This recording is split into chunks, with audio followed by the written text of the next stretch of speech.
and the ACCP Secretariat. I will be moderating today's edition. I would like to start the webinar with some housekeeping issues.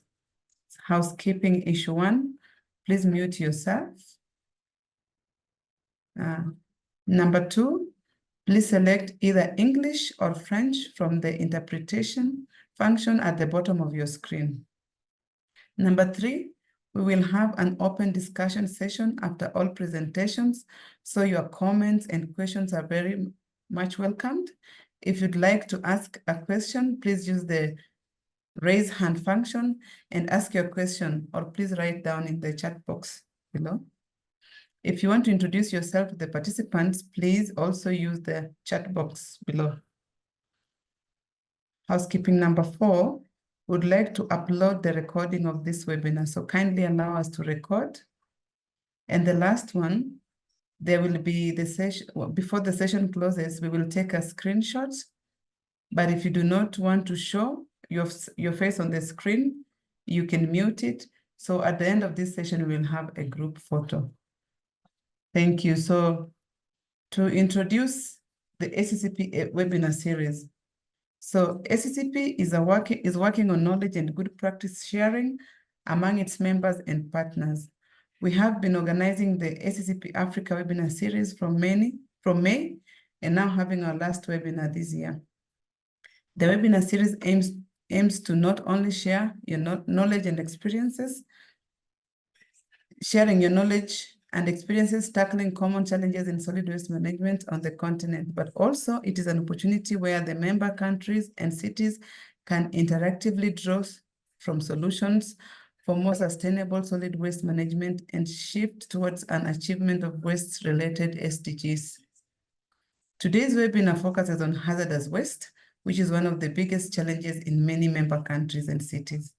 During this webinar, we invite prominent speakers from our member, Abuja, Nigeria, and our partner from other regions to show a successful story. Now I would like to start with our first presenter. So our first presenter, we are inviting Mr. Oloton Eseosa Douglas, Deputy Director, Solid Waste Management, Abuja Environmental Protection Agency. Mr. Douglas is a distinguished engineer with a comprehensive background in water engineering and urban management. He has developed a distinguished career and characterized by progressive responsibilities and notable achievements. Currently, he is serving as the Deputy Director of Solid Waste Management at Abuja Environmental Protection Agency. He is overseeing solid and special waste disposal and resource recovery since May 2022. Previously, he was an area manager at various intervals responsible for ensuring a steady water supply, infrastructure maintenance, and revenue generation. He also coordinated seminars and strategic meetings, acting as a liaison between stakeholders and managing the logistics and welfare of the area office. His earlier roles included head of the metering unit from 2013 to 2015, where he managed meter maintenance and replacements, and project engineer from 2008 until 2012, supervising water pipeline projects under World Bank guidelines. So Mr. Douglas, if you're ready, the floor is yours. Thank you. Thank you, Mercy. Can you hear me? Yes, we can hear you. Okay. Good morning, good afternoon, good evening, depending on where you are located.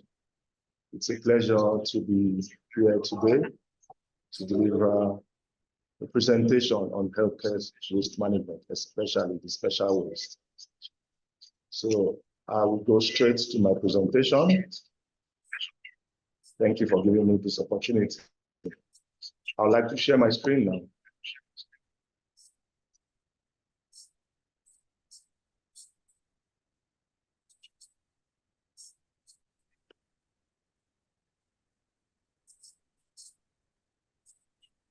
Can we see my screen, please? Yes, we can see the screen. Please proceed. Okay, the first slide The presentation comprises of just about 12 slides. I learned to have 20 or 30 minutes to do this presentation. So hence I would just be quick about it and then spend little or more time on key areas. The first slide is just the heading of the presentation, which is dispatch of advisors for strengthening capacity for healthcare waste management in the Federal Republic of Nigeria. Presented today, 3rd July 2022, by my humble self, Engineer Douglas Esosa of the Abuja Environmental Protection Board.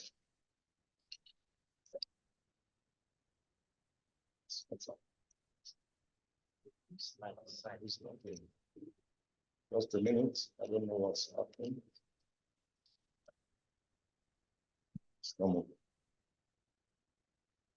Okay, now to the table of contents. It's the table of contents is 4 items. We have the outline of the project, which is the first. Second is the current situation of healthcare waste management in the Federal Capital City, which is FCC. And then the healthcare waste management basic plan, which is being formulated to improve on healthcare waste management in the FCC. And then the last is training for healthcare facilities and waste collection companies. These are the stakeholders involved in generation, collection, and disposal of the waste. Outline of the project. This project has a purpose, and the purpose of the project is verification of the effectiveness and efficiency of directions for improvement of healthcare waste management in the Federal Capital City. The Federal Capital City is the heart of the city in Abuja. The city, Abuja as a whole, comprises of other places like area councils, like local government councils. But this study or this work is concentrated on the main city. It is after it is properly developed and achieved in the city, then we can disseminate to the outputs and results to area councils, which makes up the other parts of Abuja. Then the output, one is to understand the current status of municipal and healthcare waste management and the issues that are running with currently. Then we're also going to formulate healthcare waste management basic plan, which is the essence of having the Japanese advisors and experts around to help us develop a basic plan that will be suitable for Abuja. Number 3 is to enhance capacity of the healthcare waste management personnel. Just as I earlier said, all the stakeholders involved in the chain of waste generation to the disposal. Then to disseminate the knowledge and experience to the area councils in the FCT so that the entire Abuja can have the same practice. The project has an implementation period of 2 years, from September 2020 to October 2024. The target cities and areas is the FCC, which is the Federal Capital City. And the target waste is the healthcare waste generated by public hospitals, which is administered by Health Secretariat and Health Services and Environment Secretariats. The counterparts involved in this is the Abuja Environmental Protection Board and the Health Service and Environment Secretariats. This is our roadmap, how we want to achieve what we want to do. We're starting from below here where the arrow is narrower. That's the implementation of the activities of each output by Abuja Environmental Protection Board and the Health Services and Environment Secretariats, comprising of the outputs as earlier outlined. And then the next will be capacity development of both agencies' staff to build their capacity to be able to train others who are involved in these processes. And then the last stage is where we want to be, improvement of healthcare waste management in FCC and FCT as a whole. Now, this is the current situation of healthcare waste management in FCC. As you can see on the slide, we have color coding for healthcare waste management. Currently, this is what is being practiced. The black color code liners are used for non-hazardous wastes, such as paper, ash, cardboard. The yellow is used for hazardous waste, that is infectious waste, sharps, like needles and other syringes. The red color code is used for hazardous waste, highly infectious waste, and pathological waste. Those are classified as in class 4 and 6. Examples are cultures of TB laboratories, contaminated blood clot, and glassware. And the last one there is the brown. That is also for hazardous waste, for chemical pharmaceutical waste. These are in class 5. Examples are vials, connecting tubes, drugs, vaccines, pharmaceutical products, disinfection solutions. Under it, we have a healthcare waste generation amount. This is a study that has been carried out in the hospitals as it is today. And this is what is informing and giving the details for the basic plan that is being generated. Or to your right, you also see different color of waste being exist in the hospital. These are practices that is being ongoing now. Papers are stick to the wall so that people can know how to place the correct coding for the healthcare waste dumping. And then you have the bins and the outside collection center. This is the current situation of healthcare waste management flow. This is a waste disposal flow chart. The previous slide was telling us what is being obtained. That waste, when it is collected, as you all know, Abuja Environmental Protection Board is responsible for waste disposal in the FCT and in Abuja as a whole. So the healthcare facilities, those are the tertiary, and secondary healthcare facilities. They use this color code, red, yellow, sharp, black, and others in their treatment facilities to collect this waste. And then in some areas or some facilities, they have pre-treatments, they do treatments, then they take it, some don't have treatment, but some do treatment, and if they do the treatment, they now have ash, like some hospitals like National Hospital, Teaching Hospital in University of Abuja Teaching Hospital, they have incinerators. So when they incinerate, they have ash. This ash is being collected by the service providers and it's taken to our dump site at GOSA. Then for the primary healthcare development board, these are closer to these are within the local area councils. These are closer to the people. They are in charge of immunizations and other things. They treat first aid treatment. So they collect sharps in special boxes. They have black, red, and yellow lining for their waste, healthcare waste. Some of them do self-burning, which we are trying to discourage, which is not good for the environment. Once this is done, the ash is disposed somewhere, buried or otherwise. Then the sharps, especially the sharps, are collected by the primary health development boards. They take them to their own treatment facilities in tertiary healthcare facilities. And once that is incinerated, it is taken to our GOSA dump site for final disposal. So this is the current workflow chart for hospital care waste as it is in Abuja before this present project is being implemented to design a way forward to improve on the healthcare wastes. Now, we are going to be talking about the healthcare waste management basic plan proper, which we have adopted for Abuja. We have FCC, as earlier said, is the targeted area. The targeted healthcare facilities are all healthcare facilities which generate healthcare waste, including public and private ones. And the target waste is healthcare waste, not including radioactive waste and liquid waste. The planning period is for 10 years. We have chosen the hybrid system for FCT. The hybrid system is the system we have adopted for healthcare waste management in Abuja. The hybrid system comprises of, it's a combination of both the centralized and the cluster system.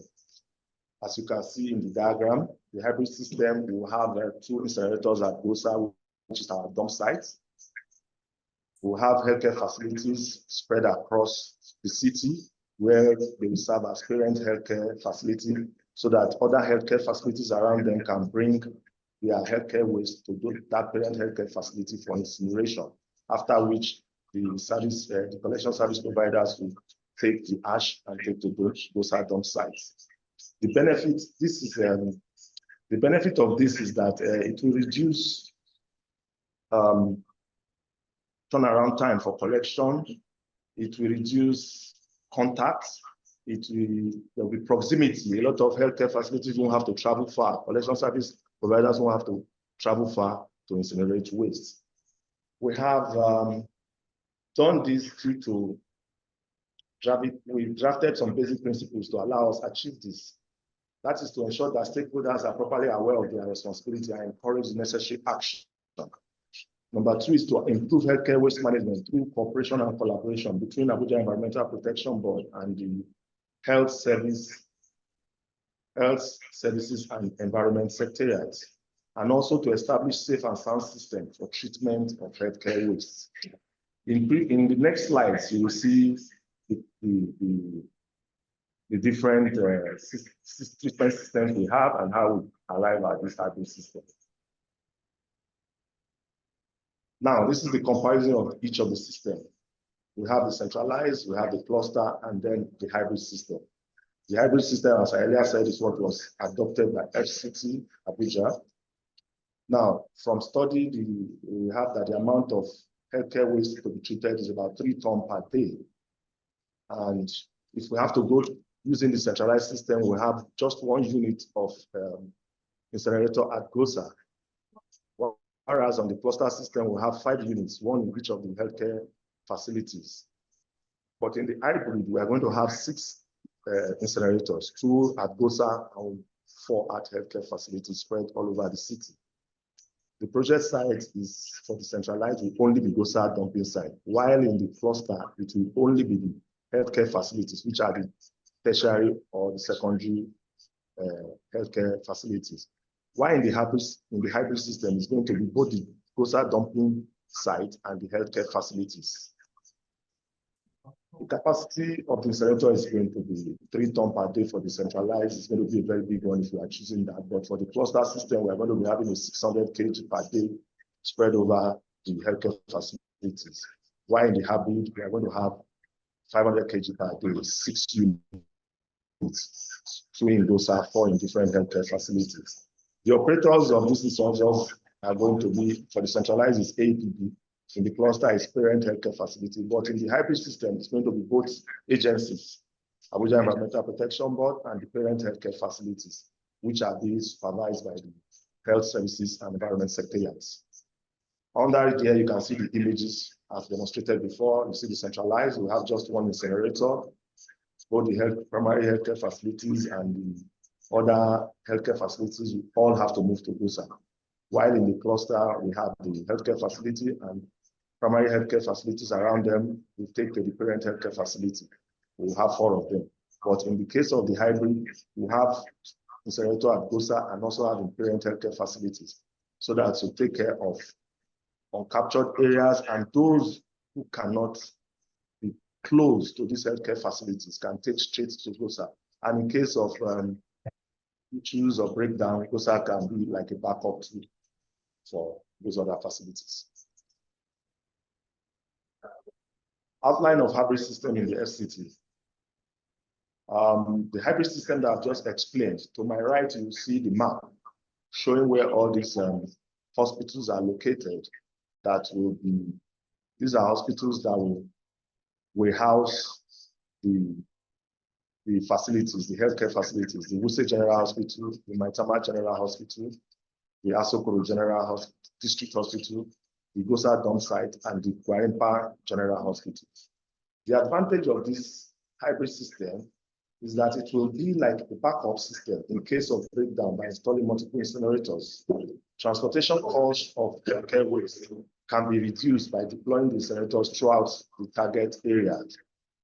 The risk of waste scattering can be reduced by minimizing the distance that healthcare waste must be transported due to the proximity of these healthcare facilities to the parent healthcare waste facility. And then the AEPB, which is in charge of waste, can also take care of emergency cases such as treatment of illegal dumped healthcare waste by owning an incinerator. So this is the benefit, and that is why we have adopted the hybrid system. Next is the training for healthcare facilities and waste collection company. This is our output 3. We have started this. We have the targeted personalities and healthcare facilities collections that we have collection service providers. The people we are looking at is the health professionals, the environmental health officers, the infection prevention control committee that already exists in the hospital. They are the one doing this job before now. So these are the people we want to train. And also the hygienists, those are the cleaners in these healthcare facilities. Then also we are looking at the collection service providers, their managers, and the collection laborers or the crewmen who are in charge of this hospital care waste collection. The trainers are APD, the Health Services and Environment Secretariat, the Environmental Health Officers, Infection Prevention Control Committee, and in case of collection service providers training, it will be handled by APD alone, and then the managers will in turn train their crewmen. The types of materials we are using are PowerPoints, leaflets, posters, and a video clip, depending on the category of persons we are training and their level of education. We have how to improve healthcare waste facility, the full version, which is being used to train health professionals, environmental health officers, and the IPC committee. We also have how to improve healthcare waste management, summary version. Then for the hygienists who are the cleaners, we have how to improve healthcare waste management simple version because of their level of education. And then for the collection service providers, we have how to improve healthcare waste collection and transportation. Then for proper collection and transportation of healthcare waste, these are materials we are using to train all these categories of people to improve healthcare waste management in the system. We also have a poster, it's an A2 size, showing segregation of healthcare waste placed in most of the facilities.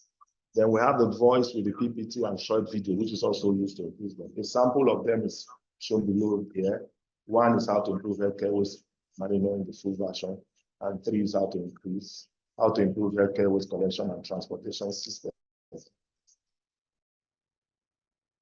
This is the leaflet I just talked about in the previous slide, the front and the back, the rules and regulations, the responsibilities, who is to do what, the responsibility of the IPC, the flow, the healthcare waste management, why it's important to say how to segregate healthcare waste, the color coding, as earlier explained, previous slide, are all captured here. And then at the back, we see the kind of materials that should be segregated, which should go into which bin or liner, as shown behind. So this is an example of all what I have been explaining. These are placed in strategic places in the healthcare facilities so that healthcare handlers can easily see and also know what to do. Then this is implementation of training on waste segregation in hospitals. We have been doing a lot of training in conjunction with the Japanese advisors who are handling us on this project. We have trained, we have done a series of training. Some of them are enumerated here at a healthcare facility like Use General Hospital, Asokoro District Hospital, National Hospital, Maitama District Hospital, Federal Medical Center, Japan, Geriki Hospital, Maitama Hall, and all that. And all these are categories of healthcare facilities. Some of them are secondary, public healthcare facilities, some are tertiary, some are public, private, then some are private. And then most of the hospitals, we allow private healthcare facilities to come join the training at these public secondary hospitals. The dates at which these trainings were conducted are there, the persons that were involved, the participants, the healthcare facilities that participated, and the number of persons. It's a training in conjunction that is being handled between APB and Health Services and Environment Secretariat. They are the regulators of these healthcare facilities. Below there is some of the photographs that were taken during the training. With this, I come to the end of my presentation, and I say thank you for this opportunity. Thank you so much for your wonderful presentation, Mr. Douglas. And thank you for wonderful slides and the pictures.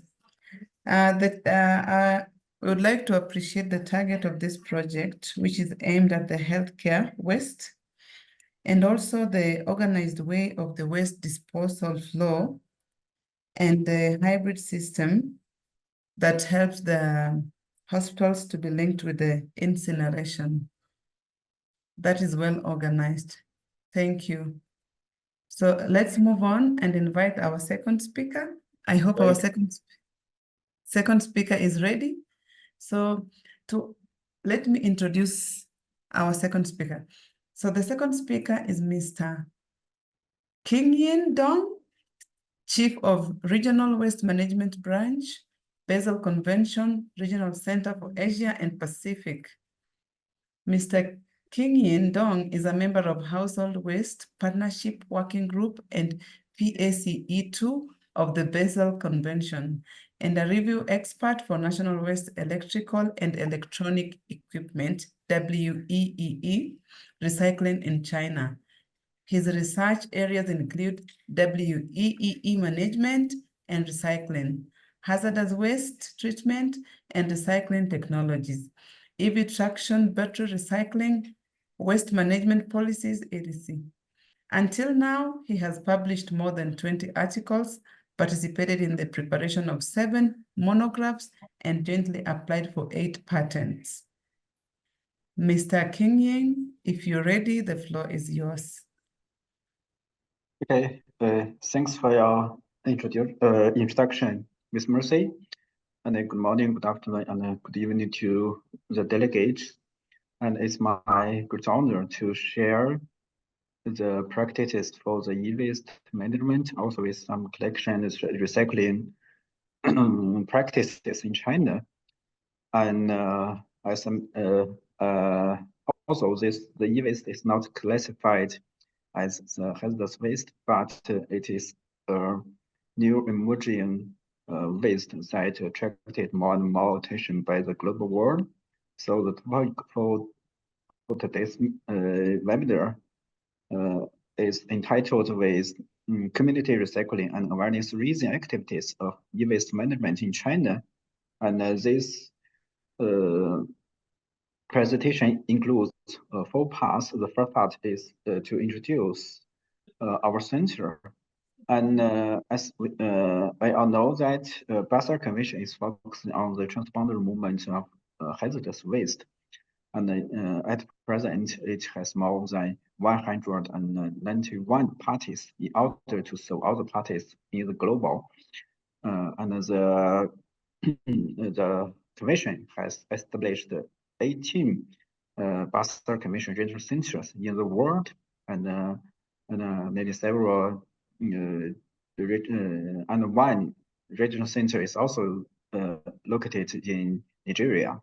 And our center is entitled with the Basel Convention Regional Center for Asia and the Pacific, which can be called as BCS China for short. And our center is established in the year of 1997 and located in Beijing. And also in order to make some synergy activities for the Stockholm Convention on the POPs. And our center is also was also adopted as the regional center for the Stockholm Convention. And also there are different functions for the 2 centers. And for the Basel Convention, there are 5 core functions, including the training, information, awareness raising, consulting, and then technology transfer. And for the POPs Convention, the regional center should provide capacity building and also promote the technology transfer to assisting the several parties to fulfill the obligations under the specific conventions. And after years of work, and our center has gained several outcomes and gained lots of maybe some recognition from the global world and from the Conference of Parties of the Basel Commission and the Convention. It has conducted 3 rounds of performance evaluation of the regional centers, and our center is the only one center in the global that achieved 4th goal and ranked the first.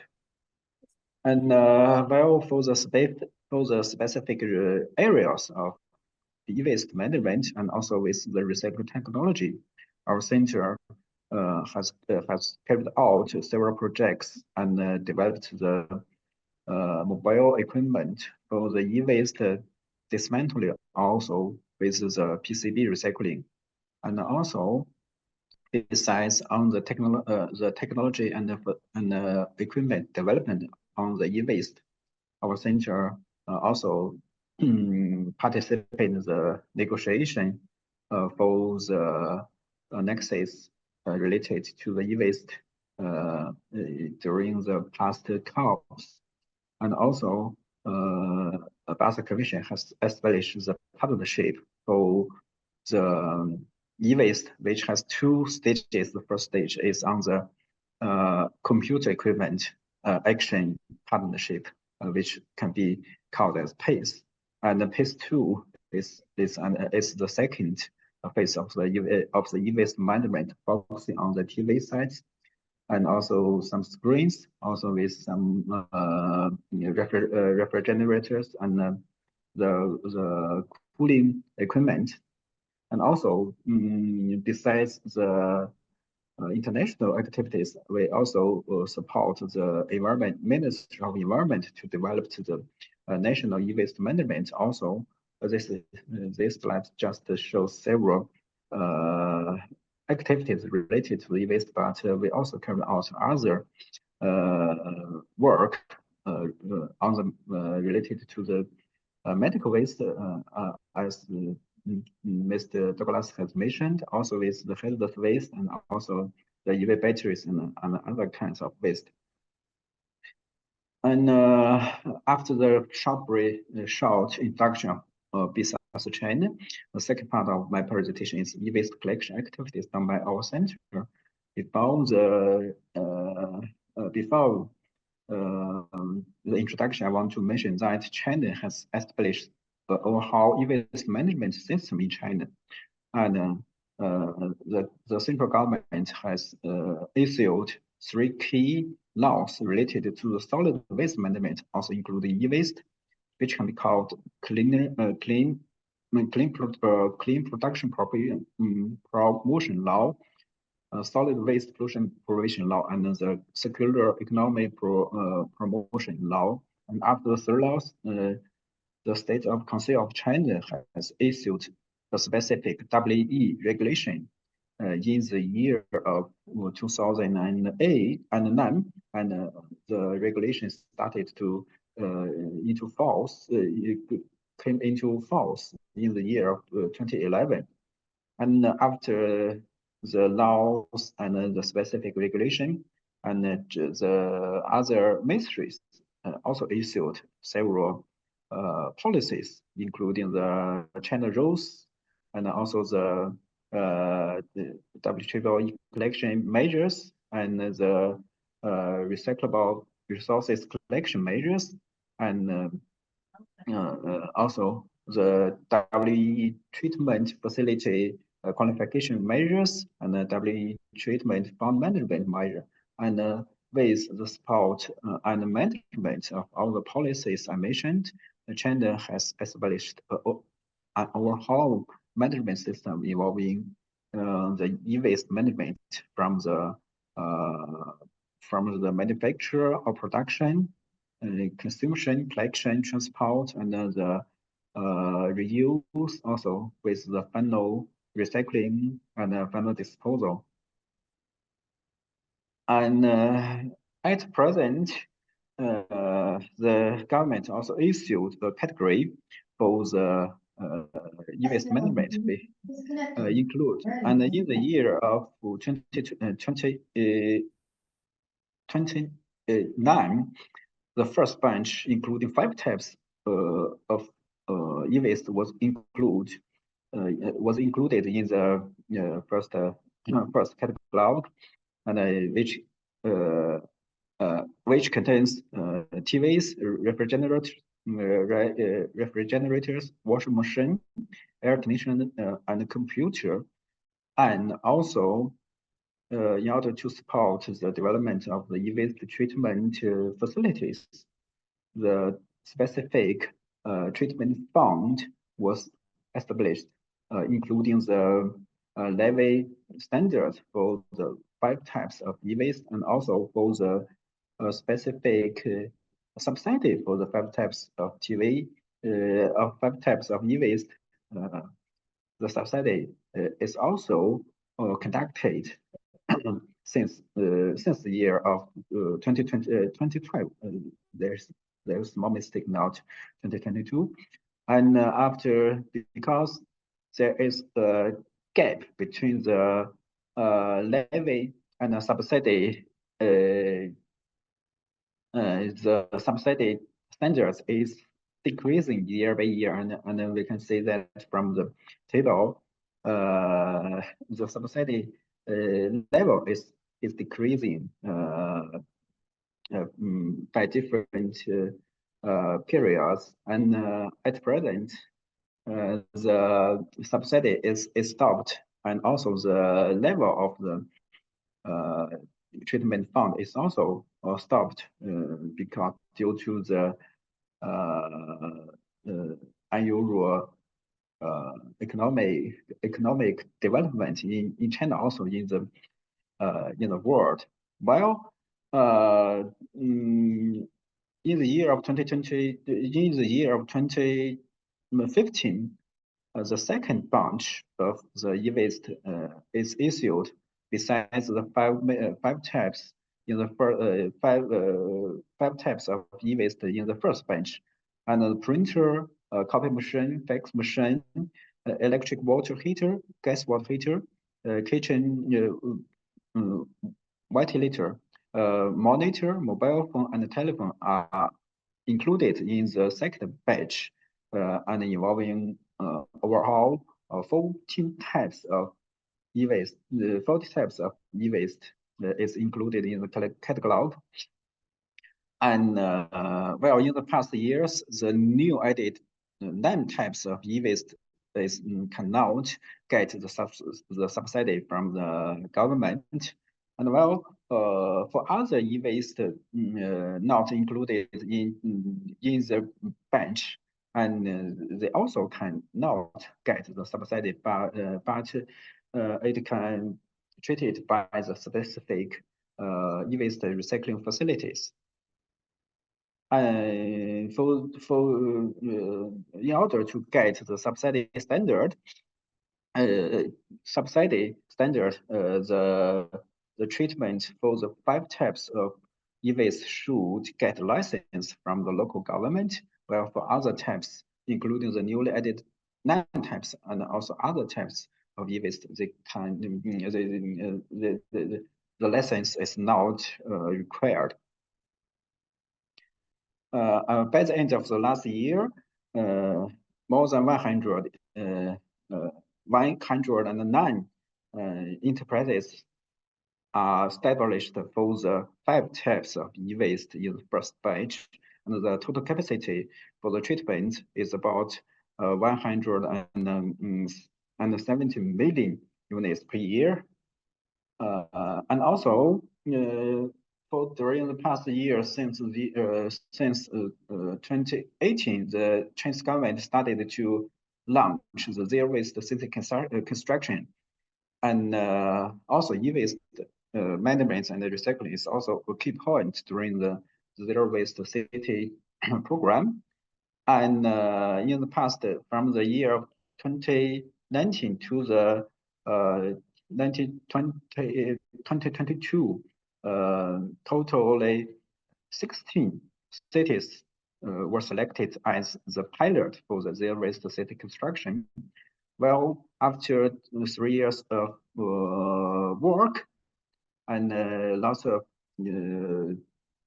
different kinds of solid waste achieved the made several key achievements. So since the year of 2022, the central government started to enlarge the coverage of zero waste city construction, and since the year of 2022,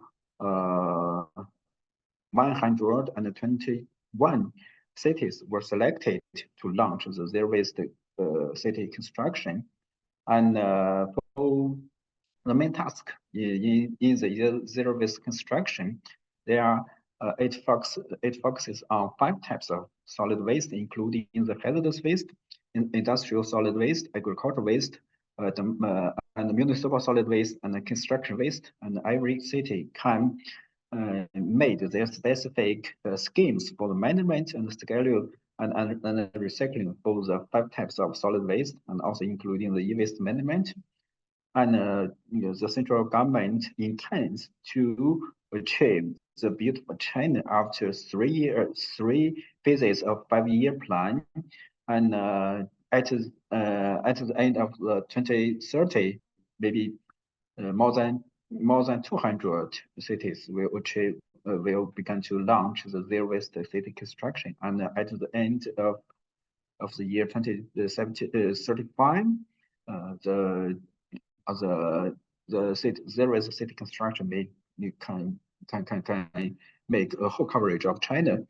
And as I mentioned, e-waste management is also a key point under the zero waste city. So from the national level and provincial level, in their construction plan or schemes, there are different requirements or statements for the e-waste management, and also due to the economic issues and other matters, the collection of e-waste treatment and our recycling fund is suspended, and which means that the producers of the electronic products will not burden the cost, and the central government will allocate a specific fund for the treatment of the e-waste, but at present, it's the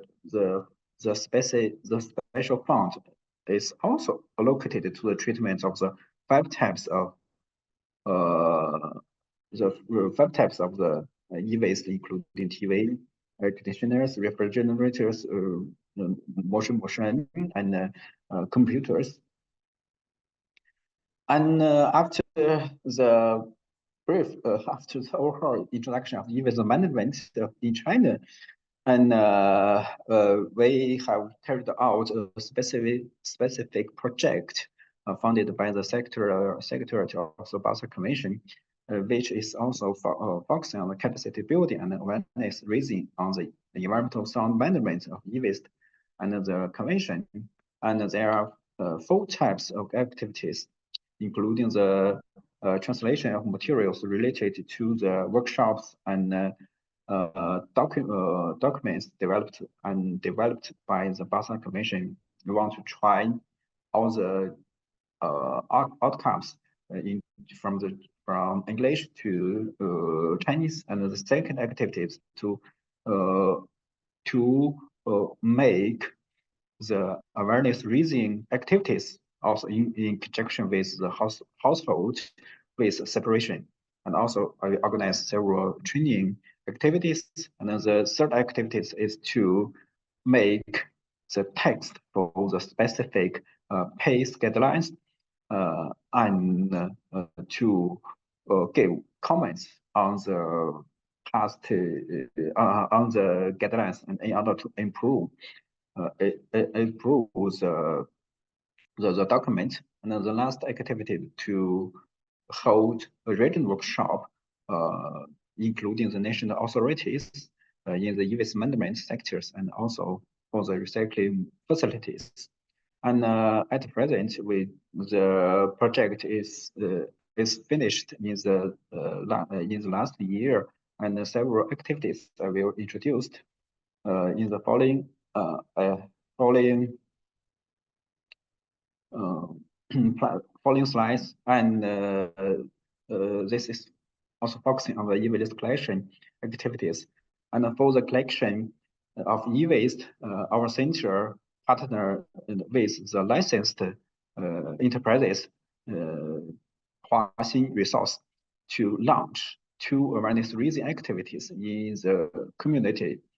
And we held these 2 collection activities in the year of 2022 in Beijing, and we made some several questionnaires and also collected different kinds of e-waste generated in the household, and we gained the several key data.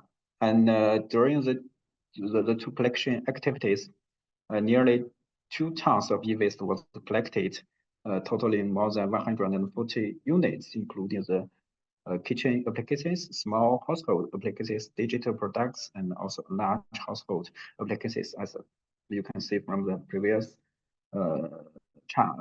photo in the washing machine and also the personal computers. And we also collected 46 questionnaires related to the e-waste collection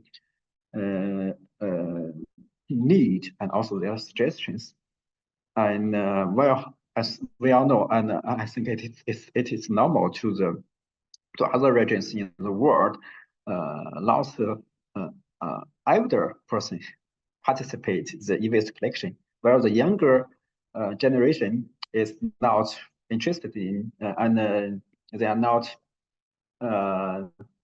have some keen to participate in the activities. And we can see that from the ownership of the e-waste, from the questionnaire result, maybe the mobile phone is the common, maybe the have the largest proportion of the e-waste, while for the different kinds of e-waste, the residents have their expected value, and they have the average. The average for the value of the e-waste can vary from 50 to 200 RMB per unit, and also the well for and because lots of e-waste, a lot of used appliances or electric products have the secondary functions, and more nearly more than 17% of them are refused to buy the repaired or the refurbished electronic products, and then this is not the same to our assumption. And well, because China is launching another program for the household waste separation, and more than 70% of them, this collection classification program is helpful for the e-waste collection, but well, due to the lack of channel of collection channel, also the low collection price, the e-waste collection or recycling rate is not very high in China.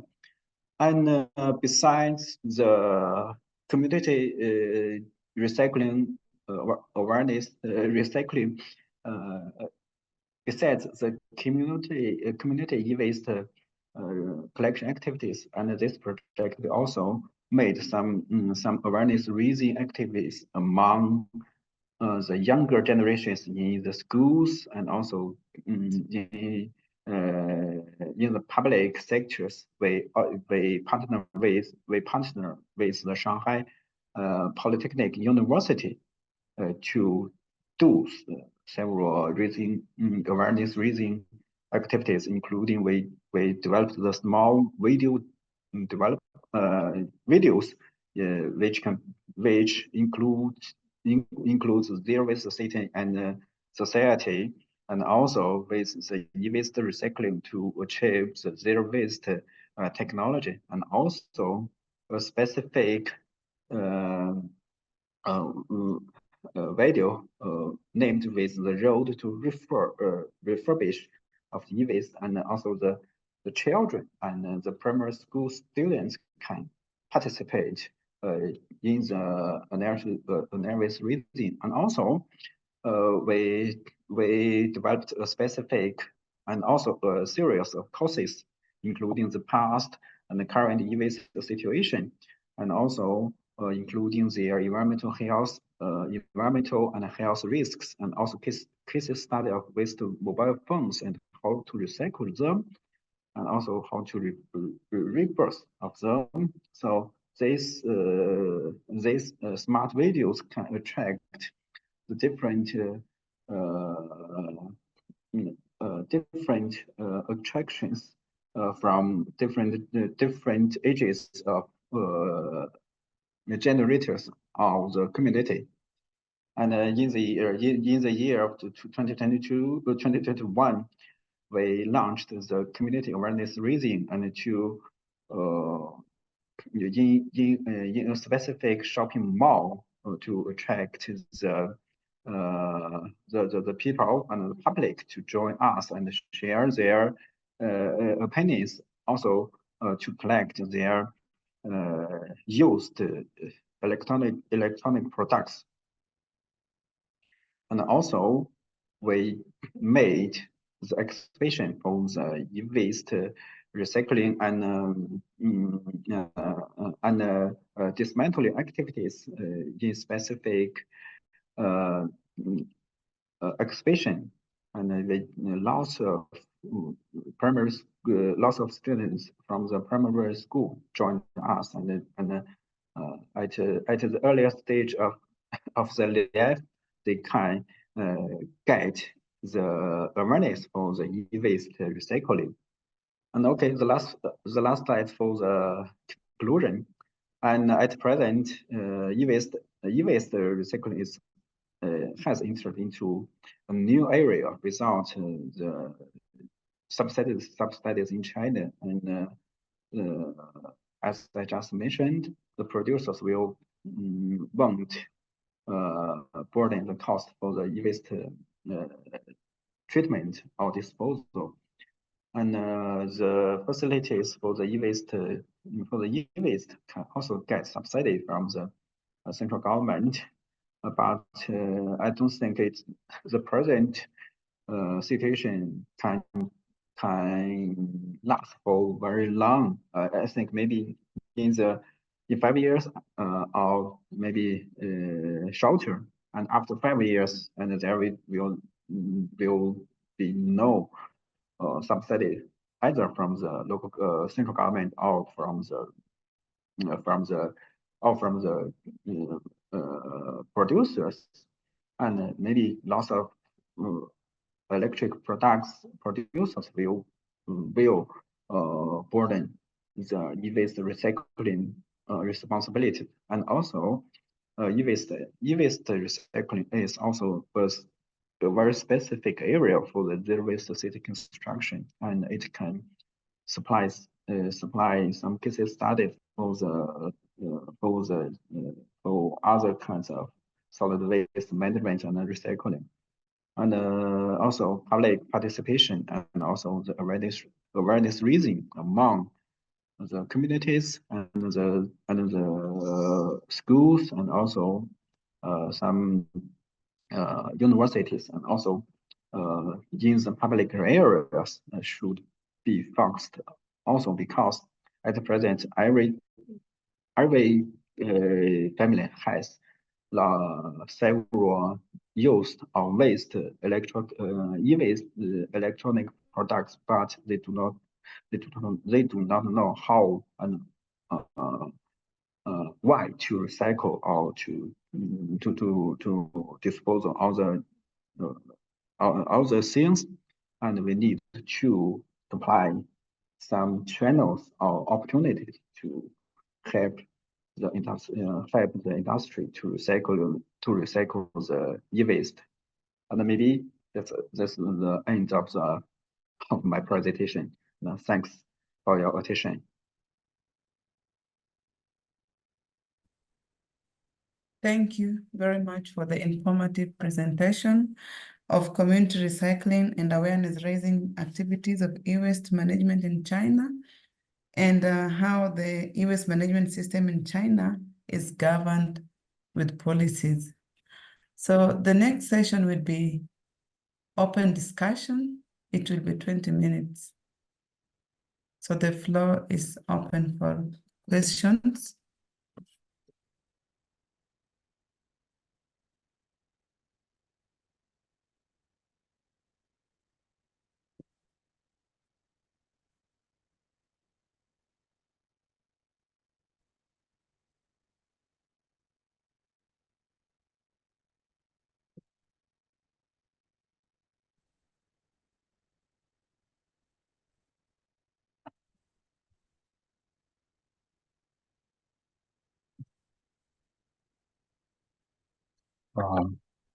I think Musa has a question. Please go ahead. Hi, Messi. How are you? How are you and colleagues? Thank you for the wonderful presentation, especially on the e-waste management in China. Messi, I am not too sure whether you're able to check some of the questions that we have written on the chat box, because some of the questions we've already written on the chat box. I may not be too sure whether we're able to see them. Thank you. Thank you, Musa. If I read the questions in the chat box, the first one was the question if we can send the webinar materials to be read. So James is asking if we can share the materials to be read. I think this is possible, yes. And Peter answered this question. These are the only questions I can see in the chat box. Oh, okay, Messi. Okay, maybe can I pose some of these questions to Qinghing? And the first one is with regards to how did you conduct the situational analysis survey to ascertain the e-waste management initiatives prior to the mitigation measures that you then employed? And maybe another aspect that probably I'll want to know is, I could say that to use some questionnaires to ascertain the ownership of the generation of the different types of e-waste materials. I'll just love to know how you then structured the questionnaire so that you can actually get your desired output out of the survey. Thank you. Okay, thank you, Musa, for your question. I think both of the questions is related to the questionnaires we made or carried out in the communities. And because in the past years, we have did several questionnaires based on the e-waste management. So for the specific questions, we have how to say, the specific questions related to the ownership or their willingness to for the e-waste recycling willingness, and also their expected prices. We did all the questions based on the previous experience, but as I have mentioned in the presentation, and lots of them are the elder people. Most of them are more than 50 years old, and I do not think the questionnaires can be unified among other communities, which the communities are lived by the people's focusing on the younger generations, such as the 20 years old or 30 years old, because the elder person and the elder generation in China has the opinion that everything, always the thing, has their value.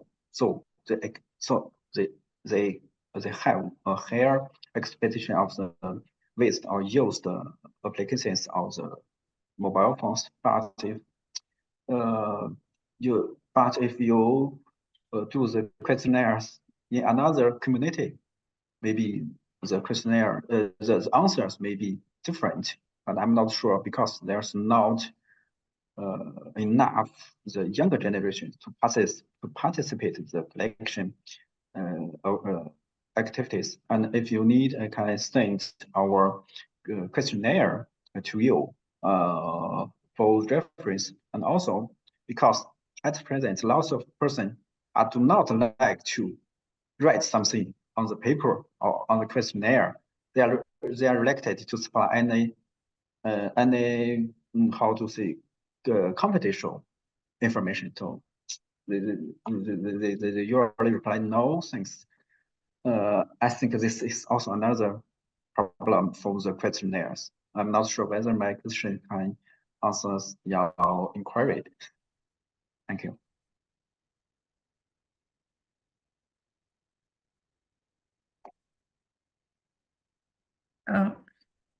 Thank you, Mr. King-Yen.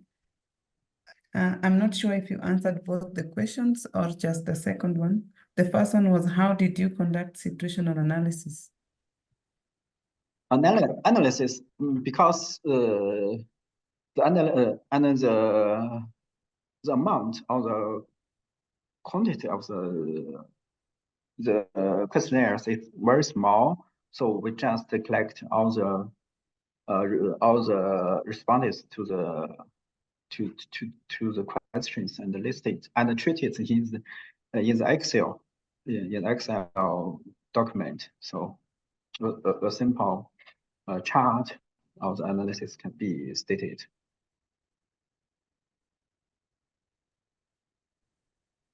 Okay, thank you. Is there? Hi, thanks, Marcy. I think I have two questions to Mr. Douglas and Kinjin. So, Mr. Douglas, maybe we can start with you. I understand you talked about incineration of healthcare waste in Abuja. Maybe do you want to share with us the kind of plan that you have to manage the operational control level so that it does not harm the environment? Maybe if we can start with that, then I will raise another question to Mr. Kinjin. Thank you. Okay, thank you. Thank you. Actually, we have looked at different kind of incinerators that are available in the market space. We have looked at the international standard and the highest kind of incinerator. Considering the prices available to be awarded to these incinerators, we have decided to choose a standard and a model that because if you notice now, everybody's looking at clean environment. So that was taken into consideration so that those gases that would be like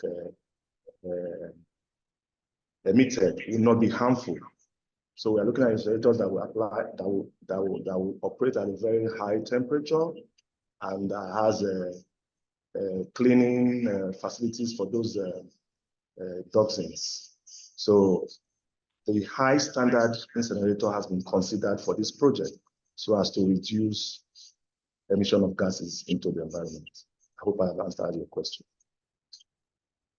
Yeah, most definitely. Thanks a lot for that and for the clarification. Then my second question will go to Mr. Kinjin. We all understand that in Africa, we have a lot of challenges, especially when dealing with e-waste. and this in relation to the local governments. They do not have the capacity to tackle this problem.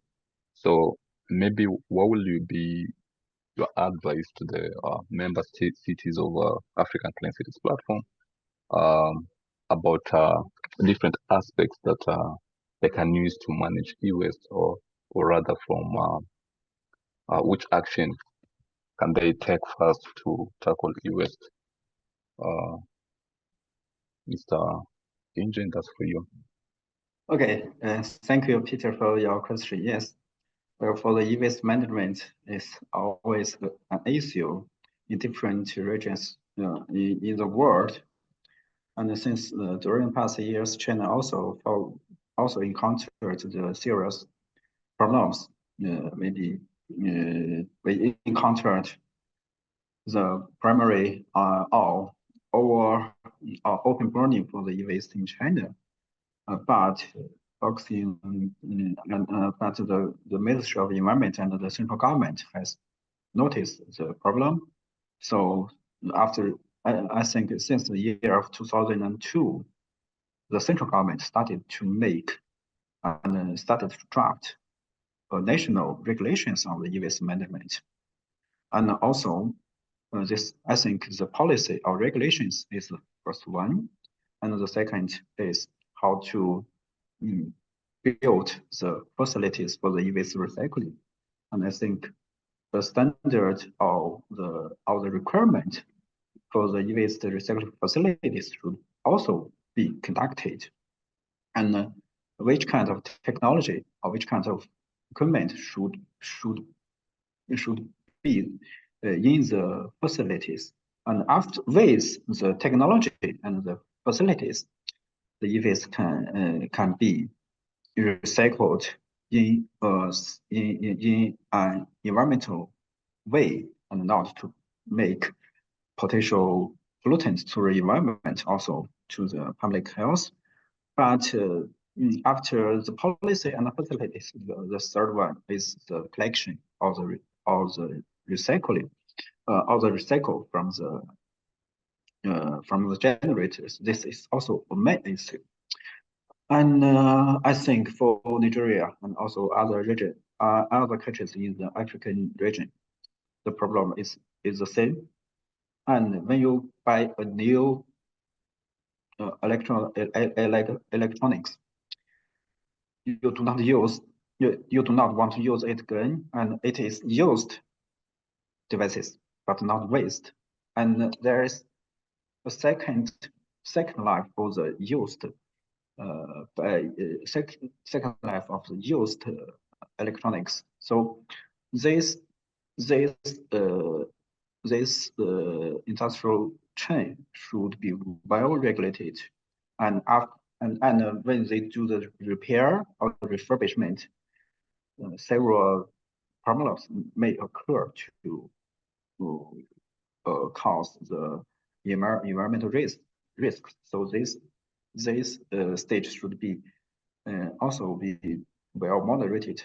And for after the second use of electronics, it will come to the recycle or final disposal stages. Well, so it is also difficult to collect every single e-waste from all the public, from all the communities. So a comprehensive associate collection network will be or need to be established, maybe associated with the household waste collection or for the municipal solid waste collection. And I think maybe the several collection channels can be worked together to gain the collection of e-waste. And this is not only for the e-waste collection, but also for other kinds of waste, including the waste furnitures and also other kinds of waste recyclable values generated in in the household. And the last part is in the facilities, in the e-waste recycling or disposal facilities. The protection equipment for the workers should be well noted, because if you not set or made specific requirements, it will also can cause potential public issues to the workers, because you should wear some equipment to protect them during the activities. And that's all for my response to your question. I hope it would be helpful. Thank you. Thank you, Mr. Kinjin, for that explanation. It's quite detailed and informative. Really appreciate you for that. Marcy, I think I want to hand over to you, but I saw Musa had raised a hand. Maybe Musa. Oh yeah, thank you so much. I wanted to ask briefly from Mr. Douglas regarding the healthcare waste management in Nigeria. I just wanted to know if there are specific legislation that govern the special waste management in Nigeria, specifically speaking to issues of how healthcare risk waste management or special waste should be managed, and maybe touch a bit on the documentation process that will demonstrate evidence of destruction or the management of such waste from point of generation to actually point of treatment. More so in particular, how the transportation process is handled, because I know that's a very critical point as well to demonstrate the duty of care during the transportation process of such special waste. Thank you. Okay, thank you, Mr. Musa, for that question. I want to say that healthcare waste is being taken seriously in Nigeria. The Ministry of Health is having a national policy in that direction. And we are all going to key along. Our basic plan that is being developed for FCT is in line with the National Healthcare Waste Management Policy. So we are synchronizing with the Ministry of Environment, Ministry of Health, to make sure that this is achieved all through the Federation. So it's a serious business in Nigeria. It is being considered as very important. So we don't have fear of legislation and all that. Everybody's been carried along, and we are going to definitely achieve that. Again, to the issue of how it's been transported that you have a fear about and collection. You see, already in FCT, we have healthcare waste collection service providers who use specialized vehicles according to our description to collect this healthcare waste from healthcare facilities to our dump site. And by the time we have this basic plan, we are going to improve on what we already have on ground, whereby transportation will be reduced because the collection service providers will no longer transport very far. We are going to provide incinerators at healthcare facilities, secondary healthcare facilities, who will serve as parent healthcare facilities to other healthcare facilities around them. And that will reduce the transportation. And we are also, if you notice in my slide, I told you we're also training the managers of these collection service providers and their crew men, so that on how to handle these healthcare waste materials. So there's going to be training and retraining continuously, so that we will minimize contact, and we're emphasizing on the right PPEs to be used for this work. So these are part of the trainings we are giving them, and there's going to be serious monitoring and evaluation. There's going to be supervision by agencies who are concerned to make sure that the right thing is being done. I hope I have answered all your questions. Thank you.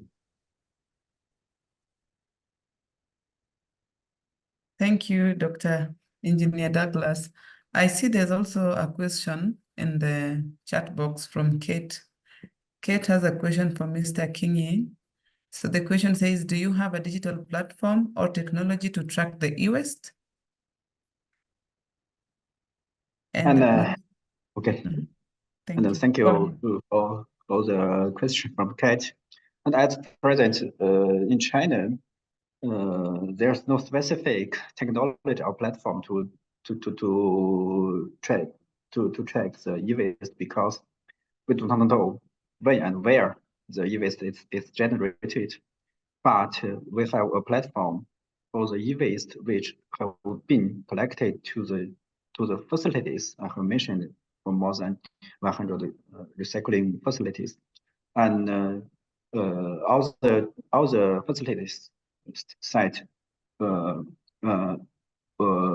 platform, including the specific types, quantities, and also the masses of different kinds of e-waste, when it is stored, where it is stored, and the dismantled materials from the dismantled e-waste, and also the flow of the dismantled materials. And every e-waste recycling facilities should manage all the data and submit it to the national platform. And we have we use the government side the platform for the e-waste recycling and dismantled materials since the year 2022, and until now it works very well. Until now, yeah, I just to make the responses. Thank you. Thank you so much. Is there any more hand up or? Yeah, Marcy, I think there was a hand from I think it was the hand is not raised, but was that Miss Wu from JICA maybe? Yeah, yes, Miss thank Wu, you. Mitsu. Hi, Yeah. thank you. Thank you very much. Just I would like to ask to that Nigerian colleagues that the one in infectious waste management, one of the most important issue is inter-organizational coordination between healthcare waste sector and waste management sector. Generally, in any country, that those two sectors is differently managed. But in the infectious waste management, both sectors shall cooperate. Otherwise, successful operation cannot be done.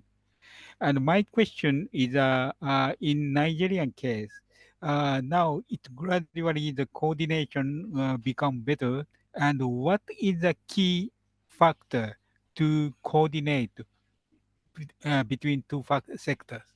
This is my question. Thank you.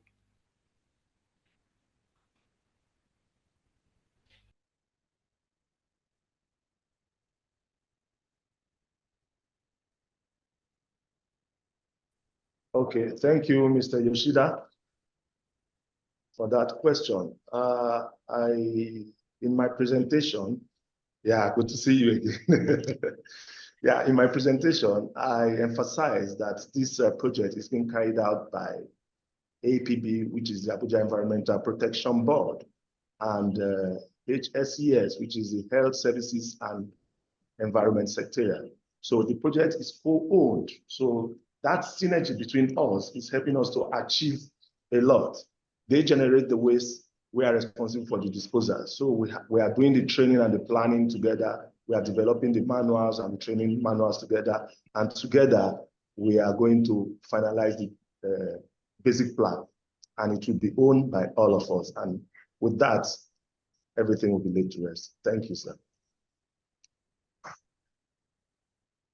Okay, thank you. So you mentioned that the cooperation between two different sectors, the key issue is a continuous meeting or some discussion.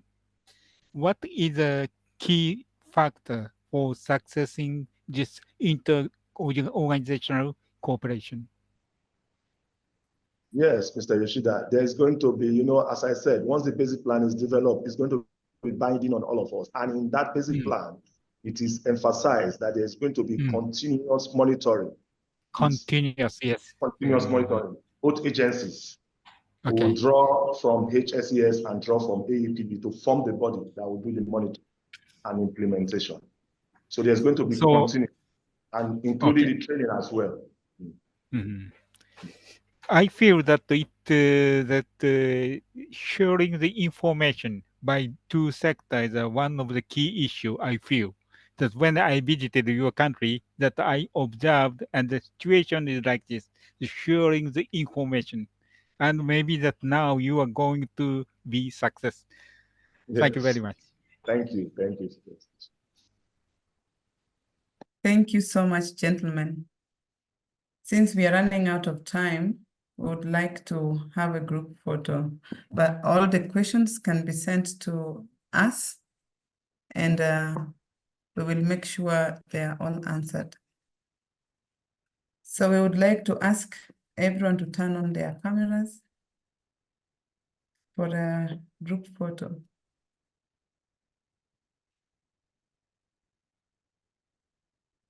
Shiho or Peter will take the photo.